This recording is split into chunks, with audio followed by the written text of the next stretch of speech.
Hey everyone, it's Lisa from the blog Farmhouse on Boone.com, and I wanted to do a little follow-up with a video I have called 5 tips for healthy meals every night without meal planning.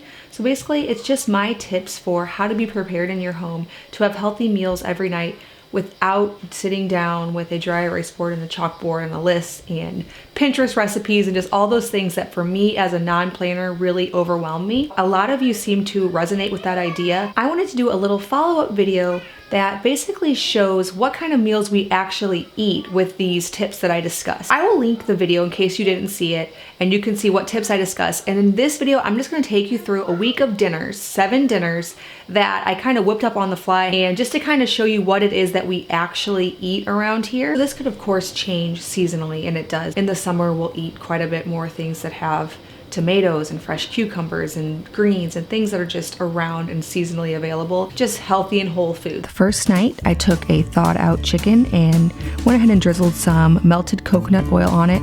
I hit it with some pepper and salt and some Italian seasonings and popped it into the oven on 400 degrees. Then I chopped up some fresh zucchini and some onions and then just put it into a skillet to saute with some butter.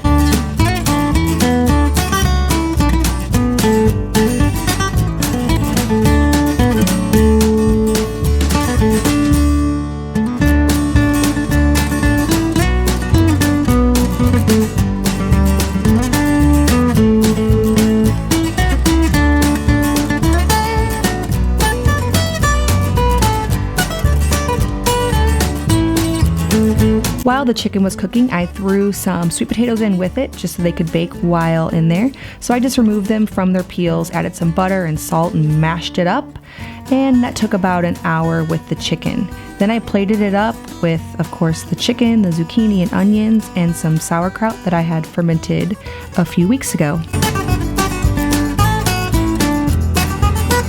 For the next meal, I took some Italian seasoning and sage and curry powder and basically every seasoning I have up in my cabinet and put it with some ground beef. Now this made it taste a lot like sausage. And then I whisked together several eggs and I decided to make some kind of egg bake, so I added a cream and whisked that into and some salt and pepper.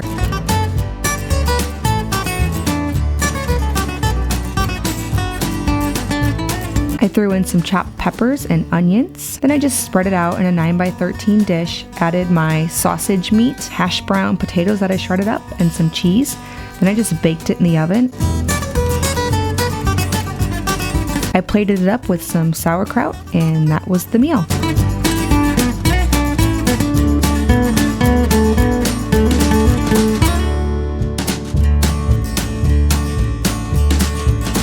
On the menu for the next night was steamed carrots, steamed broccoli, sauerkraut, and salmon patties.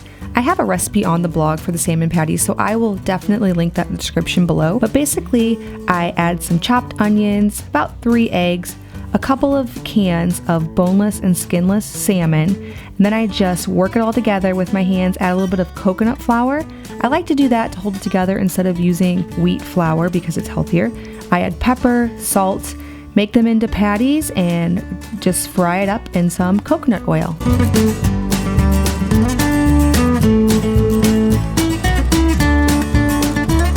Using my usual tips for cast iron, I preheat the oil and I don't flip very often, and that's how I get a crispy salmon patty. Served it up with some broccoli with a little bit of butter, carrots with butter, salted on both, and some sauerkraut.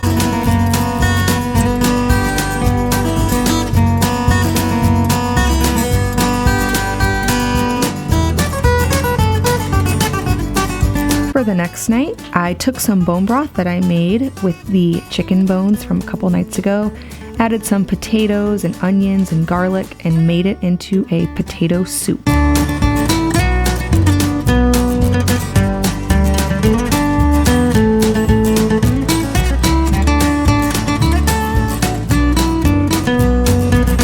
The next night I took some of that broth and cooked some quinoa, chopped up onions and carrots and fresh garlic and zucchini, again because my local store had it on sale. So basically I like to just cook whatever vegetables are either on sale or in season. I throw them all in a cast iron skillet with some butter, and then I scrambled some eggs in another skillet.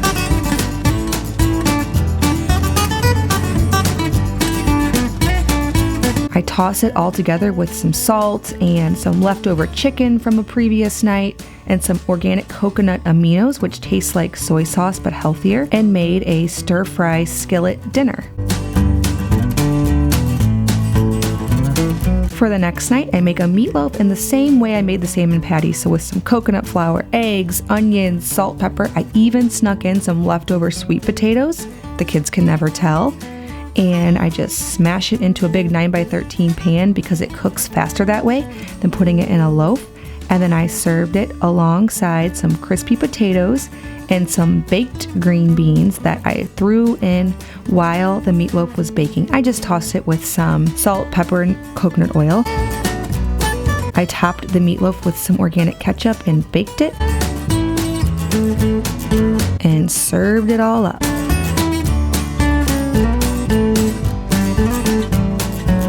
The next night, I have to admit, I forgot to set out my chicken. So I had to throw it into my Instant Pot, completely solid frozen. But that's okay because it totally works. I just throw it in, add about a cup of water, and then put it on high pressure for 60 minutes.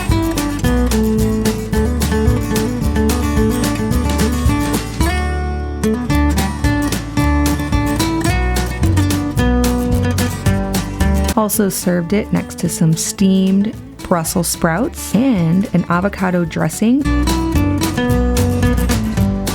I just take some avocados and add them to the blender along with some garlic, milk kefir, which I will link the tutorial for, apple cider vinegar, some Italian seasonings, fresh black pepper, and some salt. I blend it all up and it makes a really good dressing on some greens.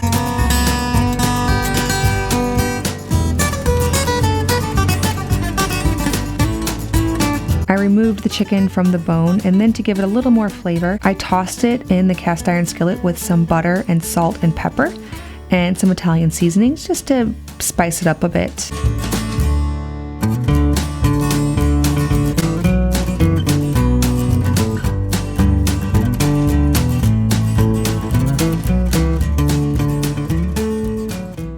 I hope you enjoyed that little video just showing kind of what we eat without having a plan and with having the tips that I discussed in my last video. If you haven't seen that video, I'm going to link it in the description below so that you can go see it, and maybe it will be helpful for you. If you are new, please hit that subscribe button. I make 2 new videos every week on food from scratch, natural living, and a handmade home. Thank you so much for stopping by the farmhouse.